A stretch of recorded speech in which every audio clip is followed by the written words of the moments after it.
A late addition to the infrastructure bill moving through Congress would impose impossible reporting requirements on miners and wallets. In a potentially hugely disruptive move, a last-minute provision of a major bipartisan infrastructure bill moving through the U.S. Congress would impose stricter reporting requirements on cryptocurrency transfers, which the bill estimates would raise an additional $28 billion in tax revenue. But the legislation, according to at least two crypto regulatory experts, is so badly flawed it might be unenforceable.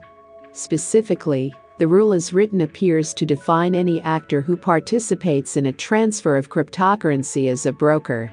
That could impose transaction reporting requirements on a strange array of players, including miners and decentralized exchanges. Creators of software wallets could even be required to track and report user transactions, according to both crypto lobbyist Jerry Brito of Coin Center and Blockchain Association head Kristen Smith.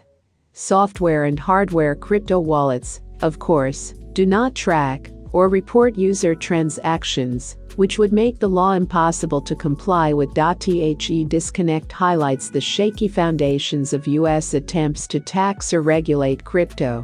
There are at least two separate bills in the House of Representatives attempting to establish basic definitions, jurisdictions, and standards for crypto regulation.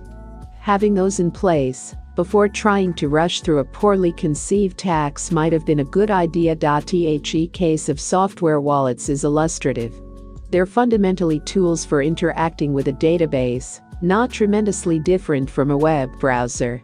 They are not services, any more than your leather wallet is a service for holding dollar bills. There is in fact no service managing Bitcoin, BTC, minus 0.09%, or any other legitimate cryptocurrency, a fact that fundamentally clashes with the regulatory framework legislators are trying to shove it into. These flaws are particularly worrisome because the measure has been introduced as a revenue-generating element of the much larger bipartisan infrastructure bill, creating a rushed environment with little margin for subtlety or revision.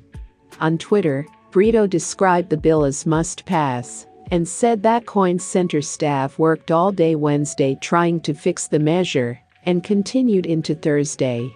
The good news is the bill is still in process, so there's at least the possibility for things to change. Aside from their technical shortcomings, the new tax rules lean on near universal monitoring and automated reporting, rather than on a privacy-protecting system of voluntary reporting, with investigation and enforcement for those who break the law. This potential law, much like the new European money laundering rules introduced this month, would likely create huge honeypots of personal and financial data to be targeted by hackers, including your data, whether you sought to evade taxes or not. The sins of this poorly designed tax, though, shouldn't be laid at the feet of taxation as a whole. Strange as it may seem, cryptocurrency development has been advanced to a huge degree by investments funded by past tax revenue.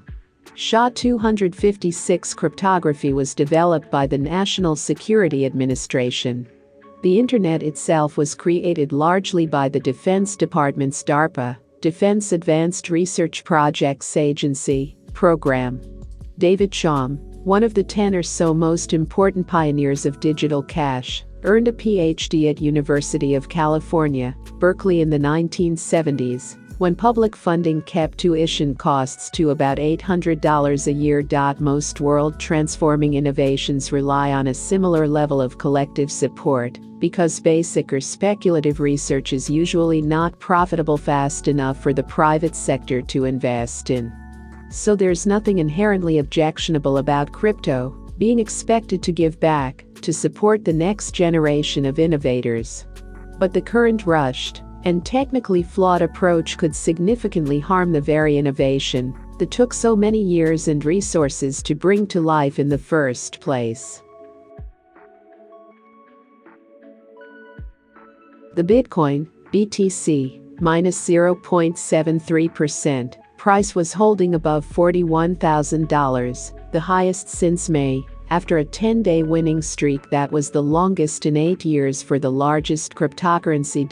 As of press time, Bitcoin, BTC, was changing hands at $41,344, up 6.2% over the past 24 hours.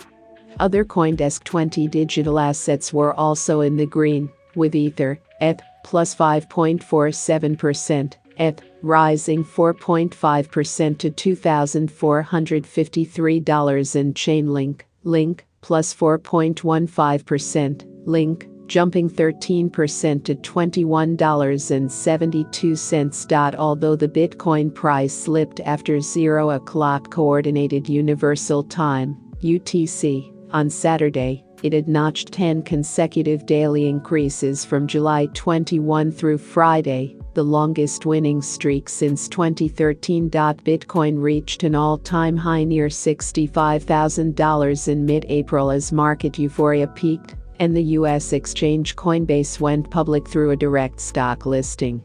But the price tumbled over the next few months as China cracked down on cryptocurrency mining, and exchanges and regulators around the world moved to tighten industry rules. The Federal Reserve began to consider tapering its $120 billion a month of asset purchases, a form of extreme monetary stimulus that has been a big driver of the investment narrative that Bitcoin could serve as an effective hedge against inflation and currency debasement. Retail investors who had piled into Bitcoin as prices soared early in the year rushed to exit positions, while big institutional investors grew reluctant to enter the market at lofty valuations.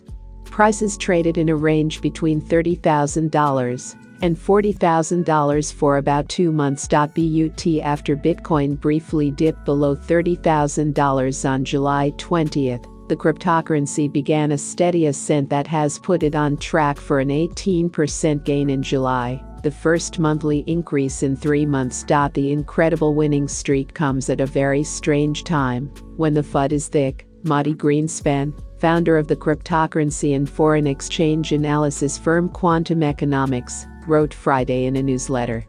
FUD is an acronym for fear, uncertainty and doubt, a term often used by crypto traders and analysts to refer to any negative news. Bitcoin price resistance is still seen as stiff in the low $40,000 range. BTC is potentially range-bound until it breaks and closes above $42,000, according to the digital asset firm Econex.